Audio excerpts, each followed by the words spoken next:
اعوذ باللہ من الشیطان الرجیم بسم اللہ الرحمن الرحیم الصلاۃ والسلام علی سید الانبیاء والمرسلین خاتم لما سبق الفاتح لمن غلق المؤمن الحق بالحق ابو القاسم محمد اللہم صل علی محمد وآل محمد وعلی بیتہ الطیبین الطاہرین المعصومین المنتجبین المظلومین الذین اذهب اللہ عنہم الرجس وطہرہم تطہیرا اللہم صل علی محمد وآل محمد ولعنۃ اللہ علی اعدائہم وغاصب حقوقہم ومنکر فضائلہم ومصائبہم اجمعین اما بعد قال سبحانہ تعالی فی کتابہ الحکیم بسم اللہ الرحمن الرحیم وما محمد الا رسول صلوات اللہم صل علی محمد وآل محمد۔ عزیزان گرامی، ہماری 3 مجلسوں کا نچوڑ اور خلاصہ یہ ہے کہ محمد کچھ نہیں سوائے اللہ کے رسول کے، اور جو اللہ کا رسول دے دے وہ ہم لے لیں، اور جس سے روک دے اس سے ہم رک جائیں۔ اتحاد بین المسلمین کا اس سے بہتر کوئی دوسرا فارمولہ ہو نہیں سکتا۔ ہم یہی کہتے ہیں کہ نماز نبی نے دی، ہم لے لیں، روزہ نبی نے دیا، ہم نے لے لیا، حج نبی نے دیا، ہم نے لے لیا، زکوٰۃ نبی نے دی، ہم نے لے لی۔ ہم یہی تو کہتے ہیں کہ جب ہر چیز میں یہ اصول آپ نے طے کر دیا کہ جو نبی دے آپ لے لیں، تو ہمارا آپ سے یہی تو درخواست ہے کہ امامت کے معاملے میں آپ اس اصول کو کیوں تبدیل کرتے ہیں؟ امام بھی اسے تسلیم کریں جسے نبی امام بنا کے جائیں، اور جس کے بارے میں نبی نے کہا ہو من کنت مولا فہذا علی مولا، جس کا میں مولا اس کا علی مولا۔ بلکہ میں اس کو ذرا بہتر کر دوں، اس کا ترجمہ یہ نہیں بنتا کہ جس کا میں مولا اس کا علی مولا۔ اس میں لفظ ہے کنتو، من کنتو مولا، کنتو کا مطلب ہوتا ہے تھا، جس کا میں مولا تھا، یعنی نبی نے طے کر دیا اس دن کہ آج کے بعد علی کی مولائیت کا آغاز ہو چکا ہے۔ درود پڑھیے محمد وآل محمد پر۔ اللہم صل علی محمد وآل محمد۔ اور اللہ کے رسول نے ہمیں 5 عقیدے دیے ہیں، بات گھوم پھر کے پھر عقیدے کے اوپر ہی آ جاتی ہے۔ 5 عقیدے ہیں جن کے بغیر آگے بڑھنا ناممکن ہے۔ پہلا عقیدہ ختم نبوت، دوسرا عقیدہ علی کی ولایت، تیسرا عقیدہ سیدہ کی عظمت، چوتھا عقیدہ مظلوم کی عزاداری، 5واں عقیدہ مہدی کی غیبت۔ یہ 5 وہ عقیدے ہیں جن سے اگر ہم مسلسل رہیں تو کامیابی ہمارے پاس رہے گی، کامیابی ہمارے ساتھ رہے گی۔ جس میں پہلا عقیدہ ہے ختم نبوت۔ یہ ختم نبوت ہے کیا؟ اس کے بغیر تو ہم آگے بڑھ نہیں سکتے جب تک ہم نبی کی نبوت کو مکمل اور اکمل نہ سمجھیں۔ عزیزان گرامی، جھوٹا نبی، جھوٹے نبی کا نمائندہ آ کے اس ملک کی اسمبلی میں بیٹھ گیا تھا،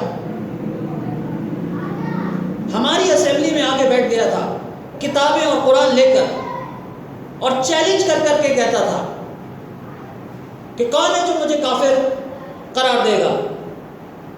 جو بھی اس سے مناظرہ کرنے کے لیے جاتا تھا وہ اس سے ایک ہی سوال کرتا تھا، کہتا تھا تم مجھے کافر قرار دینے آئے ہو، کلمہ پڑھو۔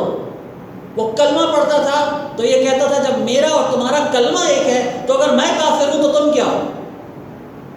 اس بات پر وہ ہر کسی کو ہرا دیتا تھا، اور بیٹھا رہا قومی اسمبلی کے اندر اور کہتا تھا کون مجھے کافر قرار دے گا؟ مرزا ناصر بیگ۔ جب بہت دن گزر گئے تو شاہ احمد نورانی صاحب نے مولوی اللہ وسایہ سے کہا کہ یہ آدمی اب ہمارے قابو میں نہیں آ رہا، جاؤ جا کے شیعوں کے مولوی کو لے کر آؤ، جب بھی مصیبت پڑتی ہے تمہیں پھر علی یاد آتا ہے، جاؤ شیعوں کے مولوی کو لے کر آؤ۔ پورے کا پورا اسلام چل کر مبلغ اعظم مولانا محمد اسماعیل کے دروازے پر آیا، اور مولانا محمد اسماعیل سے درخواست کی کہ آپ چلیں، کیونکہ اب اسلام کو خطرہ ہے، ختم نبوت کو خطرہ ہے۔ جیسے ہی مولوی محمد اسماعیل قومی اسمبلی میں داخل ہوئے اور مرزا ناصر بیگ کی نظر ان کے اوپر پڑی، کانپتے ہوئے یہ کھڑا ہوا، اس کے چہرے کی ہوائیاں اڑ گئیں، کانپتے ہوئے کھڑا ہوا اور کھڑا ہو کے کہنے لگا مولانا صاحب آپ کیسے آ گئے؟ ہم مسلمانوں سے مناظرہ کرنے آئے ہیں، مومنوں سے نہیں، ہم علی والوں سے مناظرہ نہیں کر سکتے۔ اور مولوی محمد اسماعیل نے اس سے صرف ایک سوال کیا، اس نے کہا میں تجھ سے مناظرہ کرنے نہیں آیا، میں تجھ سے کل ایک سوال کرنے آیا ہوں۔ اب دیکھیے اتنے دنوں سے یہ مسلمانوں سے ایک سوال کر رہا تھا، ادھر مولوی محمد اسماعیل نے کہا میں تجھ سے ایک سوال کر رہا ہوں۔ تمام مولویوں نے مڑ کر مولوی محمد اسماعیل کی طرف دیکھا۔ اس نے کہا کیا سوال؟ اس نے کہا صرف ایک سوال کرنا چاہتا ہوں۔ مولوی محمد اسماعیل نے کہا میں تجھ سے صرف ایک سوال کرنا چاہتا ہوں۔ انہوں نے کہا یہ بتا دے ایسی کون سی خبر ہے جو نبی لے کر نہیں آئے تھے، محمد مصطفیٰ لے کر نہیں آئے تھے، جو تیرا نبی لے کر آیا ہے؟ اگر تیرا نبی سچا ہے تو کون سی ایسی خبر ہے جو اس کے پاس ہے جو اللہ کے رسول کے پاس نہیں تھی؟ اب یہ عقیدہ صرف اور صرف مومن سمجھ سکتا ہے، وہ سمجھ سکتا ہے جو علی ولی اللہ پر یقین رکھتا ہو، کیونکہ جو علی ولی اللہ پہ یقین رکھتا ہے وہ جانتا ہے کہ نبی کا کام ہے خبر دینا، اور علی ولی اللہ کے بعد اللہ کے پاس انسان کو دینے کے لیے کوئی خبر تھی ہی نہیں۔ جب کوئی خبر ہی نہیں، جب نبا ہی نہیں، تو نبی کا کوئی کام ہی نہیں، دوسرا کوئی نبی ہو ہی نہیں سکتا۔ درود پڑھے محمد و آل محمد پر۔ اللہم صلی علی محمد و آل محمد۔ اور یہ پھر ہے آپ کا دوسرا عقیدہ، غدیر کے دن ہاتھ پکڑ کے دکھا کے لوگ کہتے ہیں قرآن میں علی کہاں ہے دکھاؤ، ہم کہتے ہیں ہم تو دکھا دیں گے لیکن تم مانو گے نہیں، کیونکہ جب نبی نے ہاتھ پہ اٹھا کے دکھایا تھا تو تم نے کون سا مان لیا؟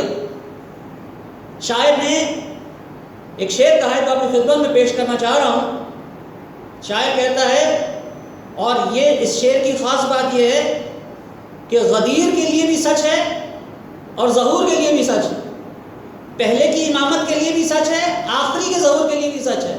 شاعر کہتا ہے حبس ٹوٹا باغ جنت کی ہوا آنے لگی، حبس ٹوٹا باغ جنت کی ہوا آنے لگی، مقبروں سے دل دھڑکنے کی صدا آنے لگی۔ وہ جو مقبرے بن گئے تھے کردار کے، علی کی ولایت کے آتے ہی مسکرا اٹھے، اور سوائے شیطان کے کوئی نہ تھا جس دن جس کی ناک اس دن زمین سے رگڑی گئی۔ تو علی کی ولایت۔ تیسری چیز سیدہ کی عظمت، اور علی کی ولایت کے بارے میں یہ سمجھ لیجئے، اور یہ آج کل کے حالات سے بھی آپ کو نظر آ رہا ہے کہ جس کے دل میں علی کے لیے تھوڑا سا بھی نرم گوشہ پیدا ہوتا ہے اسے اس کی قیمت ادا کرنی ہی پڑتی ہے۔ یہ کوئی آسان سودا نہیں، یہ وہ سودا ہے جو لوگوں نے تختہ دار پہ چڑھ کے کیا ہے۔ میثم تمار کو ظالم نے گرفتار کر لیا اور گرفتار کر کے کہتا ہے میثم میں نے سنا ہے تو علی سے بڑی محبت کرتا ہے۔ میثم نے کہا بے شک حق ہے۔ اس نے کہا میثم ابن زیاد، اس نے کہا میثم پھر سن، میں تجھے اس کا تحفہ دینا چاہتا ہوں، میں تیرے دونوں ہاتھ کاٹوں گا۔ میثم نے کہا حق ہے، تو میرے دونوں ہاتھ کاٹے گا، سچ ہے۔ پھر اس نے کہا میثم میں تیرے پیر کاٹوں گا۔ اس نے کہا حق ہے۔ میثم نے کہا حق ہے۔ گھبرا کے یہ کہتا ہے تم علی والے موت کو دیکھ کے مسکراتے کیوں ہو؟ میں تمہیں کہے جا رہا ہوں کہ میں تمہارا ہاتھ کاٹوں گا، میں تمہارے پاؤں کاٹوں گا، اور تم کہتے ہو کہ حق ہے۔ مسکرا کے میثم کہتا ہے یہ وہ سودا ہے جو میں نے علی کے ساتھ پہلے ہی کر لیا تھا، تیری بکواس سے پہلے ہی علی نے بتا دیا تھا کہ میرے ساتھ کیا ہونے والا ہے۔ میثم میں تیرے ہاتھ کاٹ دوں گا، میثم میں تیرے پیر کاٹ دوں گا، میثم میں تجھے پھانسی پہ چڑھاؤں گا۔ کہنے لگا بکواس کر رہا ہے، تو مجھے پھانسی پہ ابھی نہیں چڑھائے گا، پہلے تو میری زبان کاٹے گا، یہ مجھے علی نے بتایا تھا۔ اس نے کہا کس نے بتایا تھا؟ میثم نے کہا علی نے مجھے بتا دیا تھا کہ تو میری زبان کاٹے گا۔ اس نے کہا اچھا اگر علی نے کہا تھا تو پھر میں تیری زبان نہیں کاٹوں گا۔ اٹھا کے کھجور پہ ٹانگ دیا، کھجور پہ ٹانگ دیا میسم کو، دونوں ہاتھ کاٹ کے دونوں پیر کاٹ کے، اور سب کو بلا لیا، بلا کے کہنے لگا دیکھو ابھی یہ کیا کہہ رہا تھا کہ علی نے اس سے کہا ہے کہ میں اس کی زبان کاٹوں، میں اس کی زبان کاٹوں گا، لیکن میں نے اس کی زبان نہیں کاٹی۔ ادھر اس کی بکواس ختم ہوئی، ادھر میسم نے موت کے منبر پہ انگڑائی لی، اور انگڑائی لے کے کہا یا ایھا الناس، آؤ میں تمہیں علی کے کچھ فضائل سنانا چاہتا ہوں، جب تک یہ میری زبان نہیں کاٹتا میں تمہیں اس زبان سے علی کے کچھ فضائل سنانا چاہتا ہوں۔ سنو، علی نے مجھے بتایا تھا کہ آدم کی توبہ اس نے قبول کروائی تھی، علی نے مجھے بتایا تھا کہ نوح کی کشتی کو اس نے پار لگوایا تھا، علی نے مجھے بتایا تھا کہ ابراہیم کے لیے آگ کو گلزار اس نے کیا تھا، علی نے مجھے بتایا تھا کہ عیسیٰ کے گلے میں وہ بولا تھا، علی نے مجھے بتایا تھا کہ موسیٰ کو جلوے علی نے دکھائے تھے۔ ایک طویل سلسلہ فضائل علی کا جاری ہو گیا حضرت میسم کی زبان سے، اور یہ ابن زیاد بیٹھا سن رہا ہے اور کہہ رہا ہے بولتا رہے، تجھے جتنا بولنا ہے بول، میں تیری زبان نہیں کاٹوں گا۔ بہت پہر گزر گیا، میسم فضائل پڑھتے رہے، اور پڑھنے کے بعد پھر چپ ہوئے، اور چپ ہو کے پھر انہوں نے موضوع بدلا، موضوع بدل کے کہتے ہیں یا ایھا الناس، آؤ میں تمہیں ایک اور مزے کی بات بتاؤں، آؤ میں تمہیں ایک اور مزے کی بات بتاؤں۔ علی نے مجھے اپنے دشمنوں کی اصلی ولدیتیں بتائی ہوئی ہیں، اب میں تمہیں بتاؤں گا کہ اس کا بیٹا نہیں تھا، فلاں کا بیٹا تھا، اس کا باپ وہ نہیں تھا، وہ تھا، اس کا باپ وہ نہیں تھا، وہ تھا۔ یہاں یہ تقریر شروع ہوئی، ادھر ابن زیاد اٹھا اور اٹھ کے کہنے لگا ارے جلدی اس کی زبان کاٹو، کہیں یہ بھرے مجمع میں میری ولدیت نہ بتا دے۔ درود پڑھیے محمد و آل محمد۔ اللہم صلی علی محمد و آل محمد۔ تو عزیزان گرامی، اس نے جناب میسم کی زبان کاٹی، اور کاٹ کے اطمینان سے بیٹھا، ادھر یہ اطمینان سے بیٹھا، ادھر اس کی آنکھ جیسے ہی میسم کی آنکھ کے ساتھ ملی تو میسم اس کو مسکرا کے دیکھ رہے تھے۔ اور اس موقع کے لیے بھی شاعر نے کہا ہے اس حال میں بھی جو زور سے ای کہتے تھے میسم، اس حال میں بھی جو زور سے ای کہتے تھے میسم، لکھا ہے مورخ نے یا علی کہتے تھے میسم۔ درود پڑھیے محمد و آل محمد۔ اللہم صلی علی محمد و آل محمد۔ تو عزیزان گرامی، ہر زمانے میں جیسا کہ ہم پہلی مجلس میں دیکھ چکے، ہر زمانے میں حکومت، تاج، تخت، لشکر، مفتہ کھا کے فتویٰ دینے والا مفتی، فتنہ کھڑا کرنے والا فتویٰ علی کے خلاف رہے ہیں، بھونکنے والی زبان علی کے خلاف رہی ہے، اتحاد بین المسلمین کے نام پہ لوگوں کو بیوقوف بنانے والے علی کے خلاف رہے ہیں۔ خطرناک دشمن ہوتا ہے وہ جو کھل کے سامنے آئے، اس سے زیادہ خطرناک ہوتا ہے وہ جو چھپ کے، جو دوست بن کے دشمنی کرے، لیکن سب سے خطرناک ہوتا ہے گھر کا بھیدی، وہ جو ہو آپ کے گھر کا اور دوسرے سے مل جائے، جو ادھر بھی کھیلے ادھر بھی کھیلے۔ اس پر اللہ نے دوہری لعنت بھیجی۔ یہ سب کے سب علی کے دشمن رہے۔ اور تیسری چیز جو اہم ہے ہمارے عقیدے میں، جو بہت اہم ہے، وہ ہے سیدہ کے حق کو ماننا، سیدہ کی عظمت کو ماننا۔ سیدہ کی عظمت کو ماننے کا تعلق غیرت سے تعلق ہے۔ امام سے پوچھا گیا کہ حضرت صالح کی اونٹنی کو ایک آدمی نے مارا تھا، اللہ نے پوری قوم کو کیوں تباہ کر دیا؟ فرمایا اس لیے تباہ کر دیا کیونکہ وہ اس عمل پہ راضی تھے۔ سیدہ کے روزے کو ایک خاندان نے مسمار کیا مگر سب اس پہ راضی۔ اس راضی ہونے کا کیا صلہ ملا؟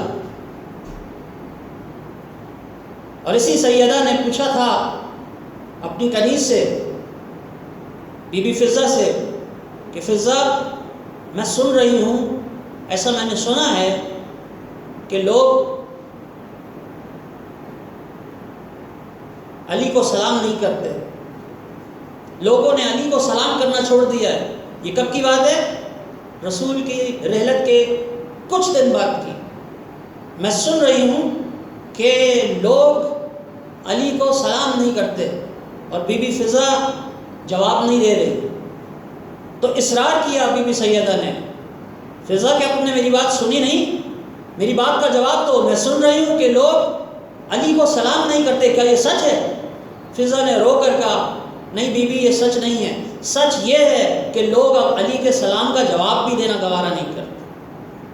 یہ دشمنی علی سے، یہ بغض علی سے، ہر زمانے میں ہر دور میں یہ بغض علی سے.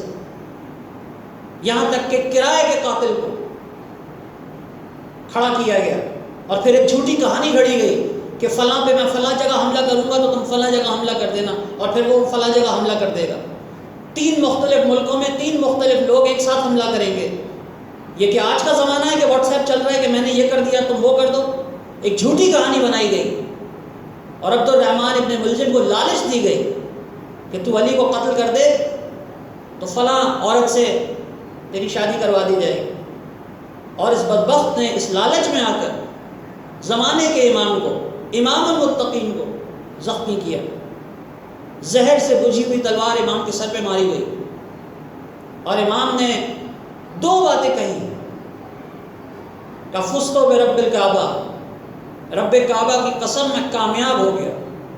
بے شک مولا آپ کامیاب ہو گئے، آپ کامیاب ہو گئے. جب بھی 21 رمضان آئے گی قیامت تک ہر ایمان والے کو آپ ضرور یاد آئیں گے، آپ کامیاب ہو گئے. اور دوسرا سوال اپنے قاتل سے کیا، اور یہ وہ سوال ہے جو ہر امام نے اپنے قاتل سے کیا. اور اگر کوئی آپ سے پوچھے کہ امام ہوتا کیا ہے تو یہی اس کا جواب ہے. امام نے اپنے قاتل سے سوال کیا بتا کیا میں تیرا اچھا امام نہیں تھا؟ قاتل کی بھی ہمت نہیں ہوئی کہ کہے کہ تو اچھا نہیں تھا. قاتل بھی جس کے کردار میں عیب نہ نکال سکے شریعت میں وہ امام ہوتا ہے. کلیم میں امام کو لے کر چلے اور جب لے کر چل رہے ہیں تو امام نے دیکھا کہ سورج نکل رہا ہے.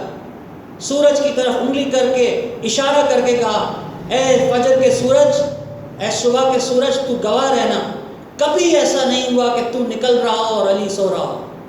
تو نے کبھی علی کو سوتا ہوا نہیں پایا. علی ہمیشہ عبادت میں مشغول رہا، علی ہمیشہ عبادت میں مصروف رہا. اور اس کے بعد جب گھر پہنچے تو دوستوں کو پہلے کہہ چکے تھے کہ تم چلے جانا، میں گھر پہنچوں گا اس حال میں. تو زہرا کی بیٹیاں باہر آئیں، گھر پہنچے تو گھر پہنچ کے بچوں کو یہ کہہ کے تسلی دی کہ میں تو ہمیشہ سے اس دن کی تلاش میں تھا. پیاسے کو کنواں مل گیا ہے. یہ تو وہ سعادت ہے جس کے لیے میں ہمیشہ تڑپ رہا تھا. سب کو تسلی دی، سب کو سہارا دیا، لیکن حالت غیر ہوتی چلی. زہر کا اثر بڑھتا چلا اور جو رات ابھی کل گزری ہے یہ وہ پہلی رات ہے جس میں آپ کے مولا نے بیٹھ کر نماز پڑھی. ہمارے معصومین کے لیے اس سے بڑی اذیت کوئی نہیں کہ بیٹھ کے نماز پڑھی جائے. سیدہ نے اپنی زندگی میں صرف 2 دفعہ بیٹھ کے نماز پڑھی. اس وقت بیٹھ کے نماز پڑھی جب پہلو زخمی ہو چکا تھا. مولا علی نے کل نماز پڑھی. بی بی زینب نے شام کے قید خانے میں بیٹھ کے نماز پڑھی. اس سے بڑی اذیت معصوم کے لیے کوئی نہیں کہ وہ کھڑے ہو کے نماز نہ پڑھ سکے. اور اس کے بعد جتنے دن مولا حکومت میں رہے ایک دن بھی سکون سے رہنے نہ دیا گیا. اور جرم کیا تھا؟ علی کیسا معاشرہ چاہتے تھے، کس جرم میں علی کو ضربت لگائی گئی، وہ ساری چیزیں اپنی وصیت میں مولا نے کہی. امام حسن کو بلایا اور کہا میں وصیت کرنا چاہتا ہوں. پہلی وصیت میں پہلی چیز اللہ کا تقوی اختیار کرو. یہ پہلا جملہ ہے وصیت. کون ہے جو اپنی وصیت میں یہ لکھ کے جاتا ہے کہ اللہ کا تقوی اختیار کرنا؟ اگر کوئی ہے تو دنیا پیش کرے. دوسری چیز قیام الصلاۃ، نماز کو قائم رکھو. تیسری چیز قرآن سے قریب رہو. کہیں ایسا نہ ہو کہ تم قرآن سے دور ہو جاؤ اور تمہارا دشمن اس پر عمل کرنا شروع کر دے. اور چوتھی چیز یتیموں کا خیال رکھنا. کہیں ایسا نہ ہو کہ ان کے منہ کھولے رہیں اور تم ان کے سامنے کھانے کھاتے رہو۔